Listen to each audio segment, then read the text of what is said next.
வணக்கம்.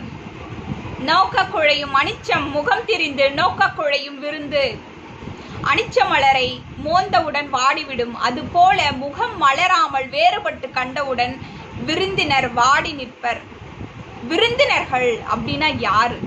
நம்மளாம் நினைச்சிட்டு இருக்கிறோம் நம்ம உறவினர்கள், நம் நண்பர்கள், இல்லை நமக்கு ரொம்ப தெரிஞ்சவங்க அப்படின்னு. ஆனா அப்படி இல்லை. அந்த காலத்துல விருந்தினர்கள் அப்படின்னா யாருன்னே தெரியாதவர்கள், அவங்கதான் விருந்தினர்கள். அந்த காலத்துல நான் ஒரு இடத்துல இருந்து இன்னொரு இடத்துக்கு போகணும்னா வாகன வசதி இல்லை, கால்நடையாத்தான் போகணும். திண்ணை வீடு கட்டியிருப்பாங்க, திண்ணை வச்சு வீடு கட்டியிருப்பாங்க அந்த காலத்துல. நாம கூட நிறைய பார்த்துருப்போம் திண்ணை வீடுகள். அப்படி அவங்க கால்நடையா போகும்போது ஏதோ ஒரு வீட்டினுடைய திண்ணையில அவங்க ஓய்வு எடுத்துக்குவாங்க. அப்படி அந்த வீட்டில் இல்லறம் நடத்திட்டு இருக்கிற கணவன் மனைவி அவங்களுக்கு தேவையான உணவு உடை கொடுத்து விருந்தினரா அவரை ஏற்று உபசரிப்பாங்க. பேர்பட்ட பண்பாடு, நாகரிகம், அன்பு எல்லாத்துலேயும் சிறந்தது தான் நம்ம சிறந்த நாடு, நம்ம தமிழ்நாடு. சிறந்தவர்கள் நம்ம தமிழர்கள். ஆனால் இன்றைய காலகட்டம் மாறிடுச்சு. யாராவது ஒரு புதிதா ஒரு நபர் வராரு அப்படின்னாவே நம்ம பயம்தான் வருது, யாரா இருப்பாங்களோ அப்படின்னு. சரி, அட்லீஸ்ட் ஒரு உறவினர்களுக்குள்ளேயாவது ஒரு நண்பர்களுக்குள்ளேயாவது இந்த விருந்தோம்பல் அப்படிங்கிறது இருக்குதா அப்படின்னா இல்லை. எதுக்குமே டைம் இல்லை. ஏன் ஃபேமிலியில பேசுறதுக்கே டைம் இல்லை அப்படின்ட்டு சொல்ற காலமா இல்லை இது இருக்கு. இப்போ உலகமே மொபைல்ல வந்தாச்சு. எல்லா உறவுகளுமே மொபைல்ல தான் இருக்கு. ஒரு ஃப்ரெண்ட்ஸ்க்கு ஒரு குரூப்பு, ஃபேமிலிக்கு ஒரு குரூப்பு, தெரிஞ்சவங்களுக்கு ஒரு குரூப், இப்படி குரூப் எல்லாம் கிரியேட் பண்ணி எல்லாத்தையும் அதில் தான் ஷேர் பண்ணிக்கிறாங்க. ஏதாவது ஒரு விஷயம் பேசணுன்னாலும் அதில் தான் ஷேர் பண்ணிக்கிறாங்க. ஏதாவது ஒரு நல்ல விஷயம், ஒரு விசேஷம், இதை சொல்லணும் அப்படின்னா கூட அதிலே பத்திரிக்கை அமைச்சிடுறாங்க. வாட்ஸ்அப்லேயே பதிலுக்கு அதிலே வாழ்த்தும் வந்துடுது. அவ்வளோதான் அப்படிங்கிற மாதிரி அதுக்குள்ளே முடிஞ்சுது. அப்படியே ஏதாவது ஒரு திருமண நிகழ்ச்சி இல்லை வேற ஏதாவது ஒரு நிகழ்ச்சி அப்படின்னா கூட போய் யாருமே யாருடைய முகத்தை பார்த்து பேசுறதுக்கு நேரம் இல்லை. போய் ஃபோட்டோ மட்டும் எடுத்துட்டு போஸ்ட் போடுறாங்க, ஸ்டேட்டஸ் போடுறாங்க. அதோட அவ்வளோதான் ஹாப்பி அப்படிங்கிற மாதிரி அதோட முடிஞ்சுது.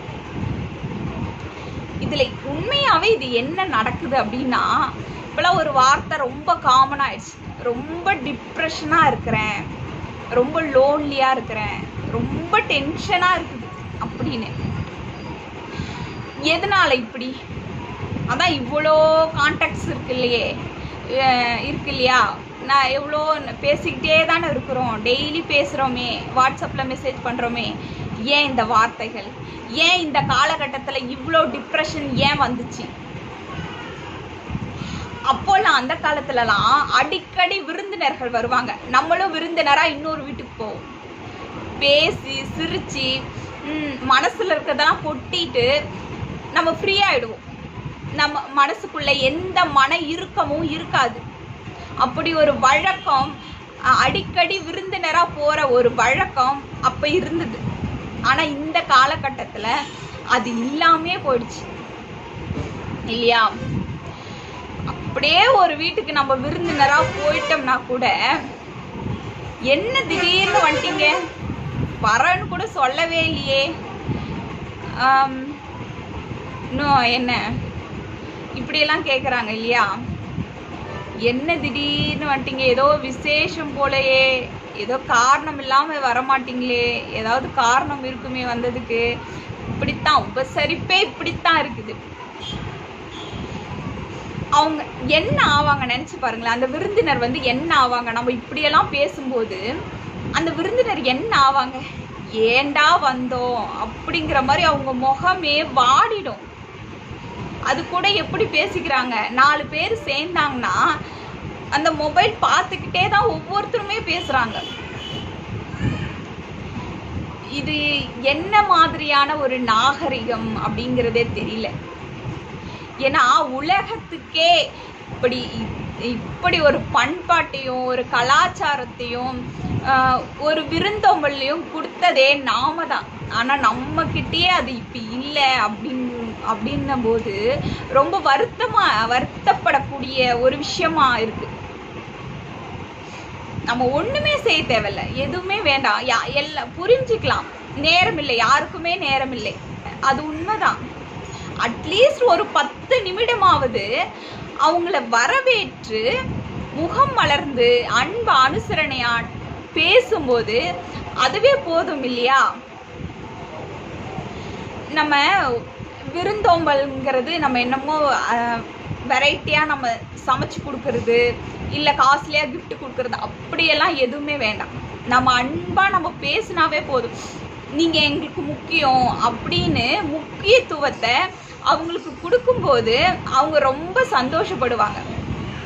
நம்ம எதுக்குங்க இந்த மனிதர்கள், நம்ம எதுக்குப்பா நம்ம சுற்றி இந்த ரிலேஷன்லாம் ஏன், இந்த ஃப்ரெண்ட்ஸு ஒரு சர்க்கிள் ஏன் நம்ம இதை அமைச்சுக்கணும்?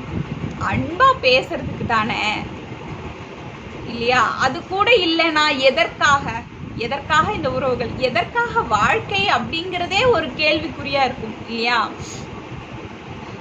அதனால நம்ம இந்த விருந்தோம்பலை போற்றணும், அடுத்த தலைமுறைக்கு சொல்லி கொடுக்கணும். ஏன்னா எதிரியே வந்தா கூட அன்பா உபசரிச்சு அன்போட வரவேற்கணும் அப்படிங்கிறது தான் நம்ம கலாச்சாரம். அப்பேற்பட்ட நாட்டில் நம்ம இருந்துட்டு நம்ம இது இப்போ மறந்துட்டோமே அப்படின்னு நினைக்கும் போது ரொம்ப வருத்தமா இருக்கு. வாழ்க வளமுடன். எல்லா உயிர்களும் இன்புற்று வாழ்க.